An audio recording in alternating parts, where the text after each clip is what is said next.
DeadBug's underwater adventure. It had been a peaceful day in the meadow until the storm rolled in. Fat raindrops began to fall, quickly turning puddles into rivers. Benny the Beetle clung to a leaf as the water carried him and the rest of the DeadBug crew downstream. "Hang tight, everyone," Benny called, bobbing along like a tiny captain. "We're not in the meadow anymore, but this is no time to panic. It's time for adventure." "Adventure!" Carla the caterpillar wailed, holding onto a twig. "I didn't sign up for whitewater rafting." Gary the grasshopper was doing backflips off floating leaves. "Woohoo, extreme sports! This is my kind of day."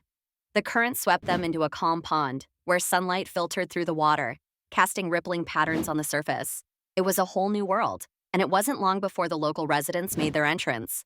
First came Salty the shrimp, a grizzled old crustacean with one claw bigger than the other. "Well, well, well," he said, his antennae twitching. "What do we have here, surface bugs, eh? You're in my pond now." "We mean no harm," Benny chirped, waving his legs in greeting. "We're just passing through, hopefully not as fish snacks." "Fish snacks?" Salty let out a hearty laugh. "Don't worry, you're too small for the big guys to notice. Probably. Anyway, you'll need help if you want to survive down here. Stick with me."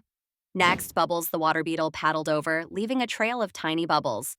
"Hiya, new friends. You're gonna love it here. It's like a giant water park, but, with predators."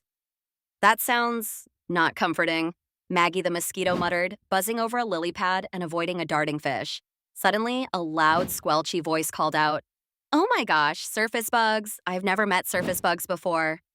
A leech named Lily squirmed into view, her squishy body glistening in the sunlight. "I'm Lily. Don't worry, I'm super friendly. I only bite people who deserve it." "Good to know," Benny said, cautiously keeping his distance. Just as the DeadBug crew started to get their bearings, a shadow passed over the pond. Big Barry the bass, the resident fish king, had spotted them. His enormous mouth opened wide and a low growl echoed through the water. "Lunch is served," Barry bellowed, lunging toward the bugs. "Scatter," Benny yelled, diving behind a pebble. The pond erupted into chaos. Carla curled into a ball and rolled into a clump of algae. Gary used his powerful legs to launch himself out of Barry's reach. And Maggie zoomed in erratic circles, narrowly avoiding the fish's snapping jaws. "Over here, surface bugs!" Salty waved his claw from a crevice in the pond floor. The crew darted into the crevice, squeezing into the tight space just as Barry's massive face appeared at the entrance.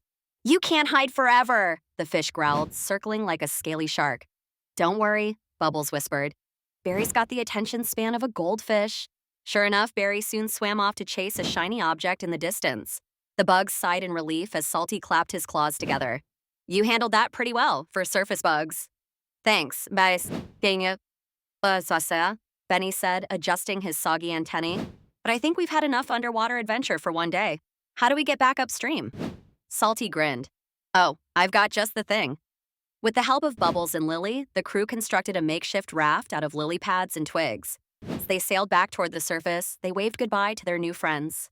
"Come back anytime," Lily called, her squishy body waving enthusiastically. "Bring snacks next time," Salty added with a wink. As the crew reached the stream and began floating back toward the meadow, Benny smiled at his soggy companions. "Well, team, we may be waterlogged, but we made it, and we gained some new friends and some unforgettable memories." Carla groaned. "Let's just not do that again anytime soon." But Gary was already practicing his backflips. "Next stop, the ocean!" The bugs burst into laughter as the current carried them home, proving once again that no adventure, no matter how wet or wild, could dampen the DeadBug spirit.